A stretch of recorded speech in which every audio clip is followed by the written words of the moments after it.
অপেক্ষা 10 মিনিট একটু অপেক্ষা করা যায় না? যারা আন্দোলন করছে তাদেরকে জবাব দিতে ছাত্রলীগই যথেষ্ট। উৎসব চলছে, আমরা খুবই আনন্দিত এবং খুবই ভালো লেগেছে আমাদের কাছে এই উৎসবটা। আমরা এরকম শান্তি পাইনি কখনো। আমাদের জন্য এই শান্তির ব্যবস্থা করা হয়েছে। একটুও বলবো না। এখন কার জন্য অপেক্ষা করছেন? আপনার জন্য অপেক্ষা করছেন। কেন 10 মিনিটের জন্য একটু অপেক্ষা করা যায় না?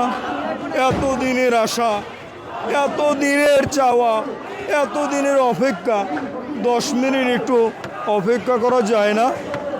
হ্যাঁ, বলতেই হবে। হ্যাঁ, এটা তো আমার কাছে ভালো লাগলো না। এই যারা আন্দোলন করছে তাদেরকে জবাব দিতে ছাত্রলীগই যথেষ্ট। বুঝতে পেরেছেন? কত আন্দোলন এলো গেল, আসবে যাবে সাদ্দাম সাহেব, কিন্তু ছাত্রলীগ থাকবে। ছাত্রলীগ পালিয়ে গেল। কোথায় পালাবো? প্রয়োজনে ফখরুল সাহেবের বাসায় গিয়ে উঠবো, প্রয়োজনে মোদি সাহেবের বাসায় গিয়ে উঠবো। কি জায়গা দেবেন মোদি? এখন কোথায় আছে ওবায়দুল কাদের সাহেব? তাকে তো খুঁজেই পাওয়া যাচ্ছে না।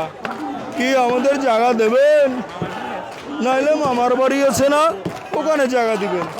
যুগে যুগে ফ্যাসিস্টরা যদি আসে, আশা করি আর আসবে না। যেভাবে পরিণতি হচ্ছে শেখ হাসিনার, সেইটা যদি শিক্ষা না গ্রহণ করে কেউ, তাহলে তো এখনো সে মূর্খের স্বর্গে বসবাস করতেছে, বোকার স্বর্গে বসবাস করতেছে। তাদের শিক্ষা হওয়া উচিত। যেভাবে পতন হইল, এটা একটা বিরল দৃষ্টান্ত পৃথিবীর ইতিহাসে। হ্যাঁ, 300 আসনের এমপি 300 আসনই পলাই গেছে, মসজিদের ইমাম সাহেব সহ পলাই গেছে। তো এর চেয়ে বড় শিক্ষা আর কি হইতে পারে? স্থাপনা ভেঙে যাচ্ছে, সেটা অবশ্যই একটু খারাপের ব্যাপারও আছে, এভাবে ভেঙে দিচ্ছে। কিন্তু আর একটা জিনিস, যে এটা যাতে ভবিষ্যতে ফ্যাসিস্টদের শিক্ষা হয়, সেটা একটা দরকার ছিল।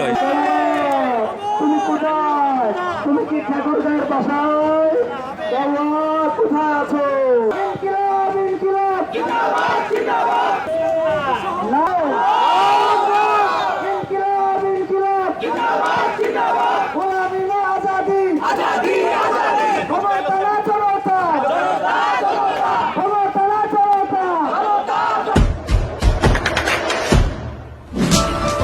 দেশে দেশে সবার সাথে দ্য নিউজ।